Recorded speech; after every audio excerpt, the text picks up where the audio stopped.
Hi. I was about to sneeze. Oh, bless me. I hope you guys are having a great Wednesday. Um, I'm just sitting back here on my porch, chilling, um, thinking about some things. When you spent the majority of your adult life believing a certain way, and then you find out that it's not that way after all, that things aren't what they appear to be, it could be quite a jolt of reality that hits you. And I think that's what I'm going through right now. Um, just thinking about my people, just thinking about how we've been cheated. Oh my God, we have been so cheated, y'all. I don't know if you guys even realize.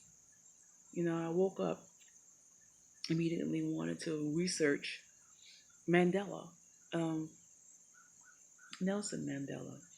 He political prisoner for almost 30 years, 27 years to be exact, in South Africa in protest of apartheid. Just a nice, fancy South African word for racism in action. Um, the only difference between apartheid in South Africa and what's going on in America now is that South Africa actually had the transparency to actually name it something and recognize that it was an issue. Um, I don't think we've had a Nelson Mandela in this country, not in a very long time. Not someone that sacrificed most of his adult life, being separated from his wife and kids, um, to try to set his people free. I don't think that we'll ever have a Nelson Mandela in this country, that will be willing to sacrifice as much as Nelson Mandela tried to do for South Africa. Um, Eventually, he was let out of prison in the 90s, became president, the first not African, but the first Black president, first African president, first democratic election held in South Africa, and he was voted as the first Black president. 1994 to 1999 was when he was the president.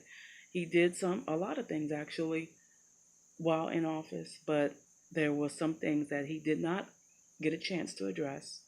Because by the time 1999 rolled around, I think he was pretty old. He was tired. I think that being a political prisoner for almost 30 years and being separated from your wife and kids, and um, then being the first Black president of a country that was just tore up by apartheid, I can imagine he was just tired after all that. So he got to address the racism.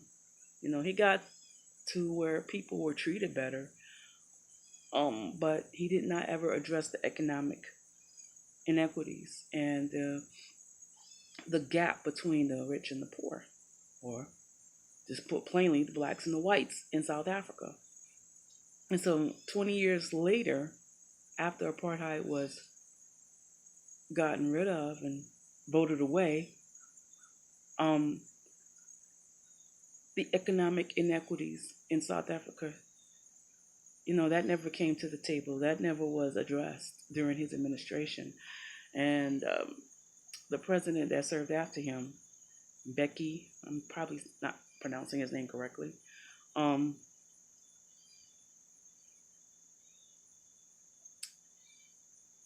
I believe he was just controlled.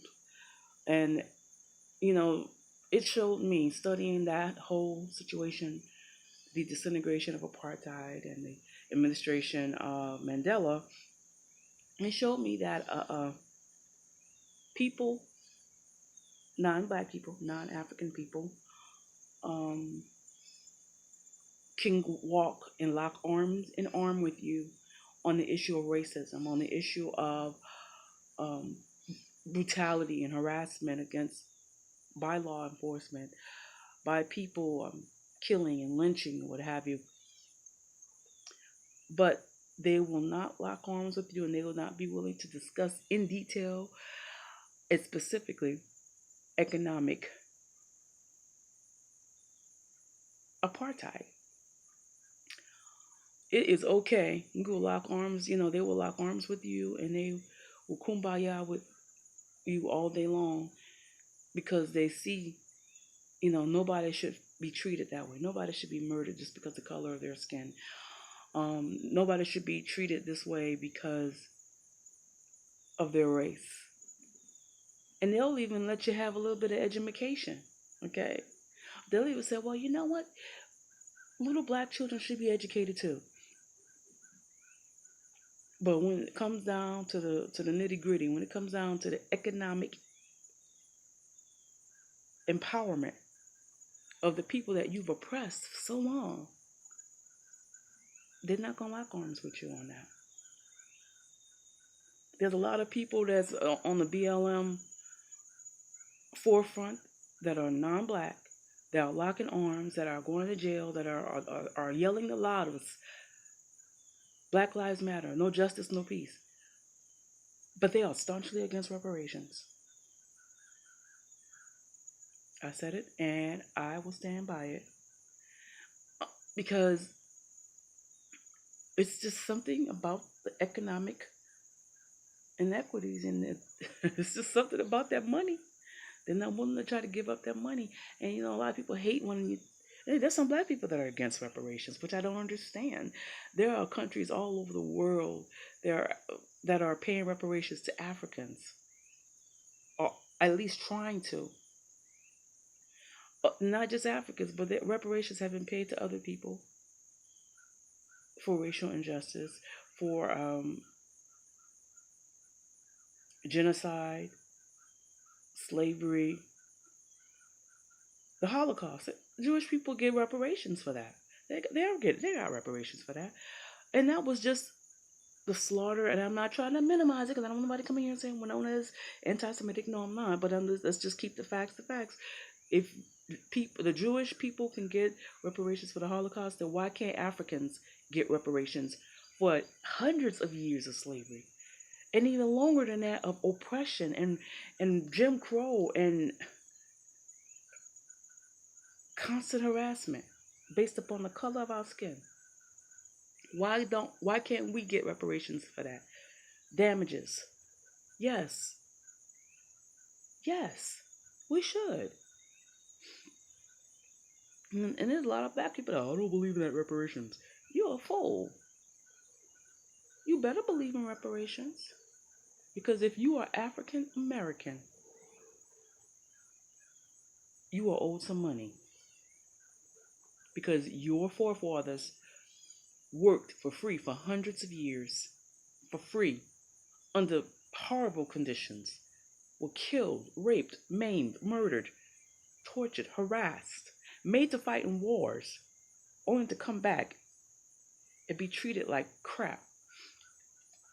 And you can go sit there and tell me you don't believe in reparations? You are a fool. Yes. Yes, yes, yes. We gonna see where the love is at. For real, when we start talking about reparations.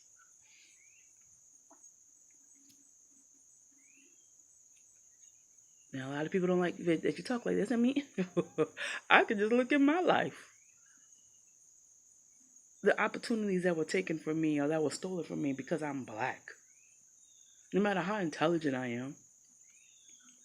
The opportunities that were kept from my children because they're black. Oh, yeah. Definitely. And a lot of black people don't want to just square their shoulders and look boldly into the camera. Say, yeah, you owe me. Because they're afraid to offend people. It's not that I'm trying to offend anybody. The facts are the facts. Nobody works for free. But yet our forefathers worked for free for hundreds of years. Our forefathers and our foremothers were raped, were molested, were maimed, were tortured for centuries. Before and after slavery and the Emancipation Proclamation. I see all these people talk about money, money, money, and Black Wall Street, Black Wall Street, and Black Wall Street. But let me tell you something. It don't matter if there's a Black Wall Street that is developed in this country. There is history to show you and prove that you can have all the black wealth you want. They're not going to let you have it. Because what happened after the establishment of Black Wall Street in Tulsa, Oklahoma? The fatal mistake we did as a people is that we did not police ourselves. We weren't able to police ourselves because they weren't trying to give us any guns. So we couldn't protect ourselves. So we depended upon the National Guard. And they eventually took the National Guard away. And when the National Guard could not guard us and the Black Wall Street, well, we all know what happened. Black wealth means nothing in this country. As long as we are in this country, black wealth means absolutely nothing. And some of my people have not realized that and come to that realization yet. They have not come to that revelation. Black wealth in the United States of America, so-called United States of America, will mean absolutely nothing. If you get black wealth, you need to take your black wealth and go to another country. Preferably Africa, so that we could build our own. Build our country back up. Build our homeland back up. If we go back and build Africa, then China won't have to go in there. Then Russia won't have to give Africa any arms. It's radical, and it scares a lot of people. And it shouldn't. It's obvious we're collectively as a people, by and large, we're not wanted here anymore. No matter how educated we are, no matter what political office we hold, no matter how much money we obtain, it's gonna always be slavery here. Even the people that have wealth, Jay-Z and Beyonce, Obama, nothing but slaves, baby. Nothing but slaves. Because they can only do so much. And black people haven't come to that realization yet. Trying to build black wealth here.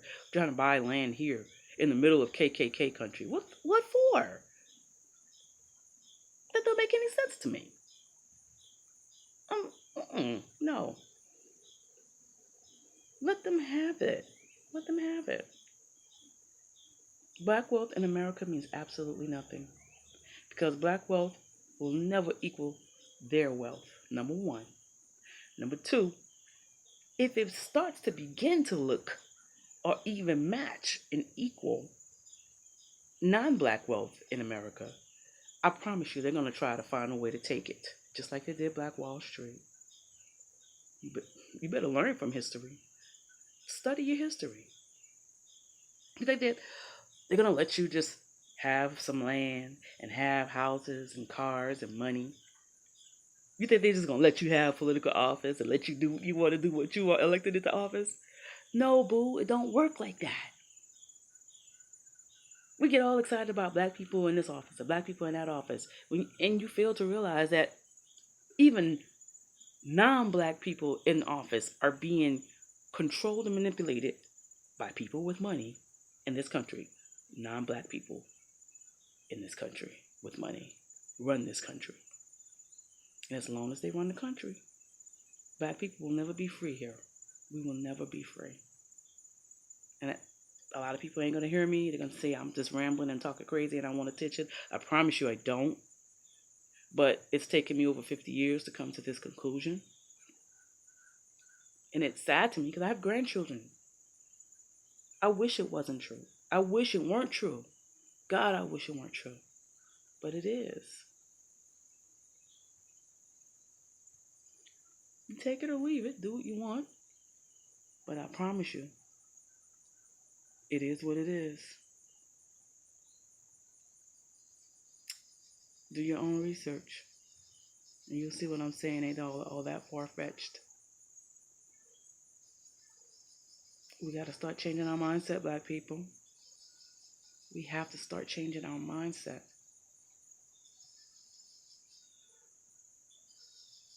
Y'all have a great day.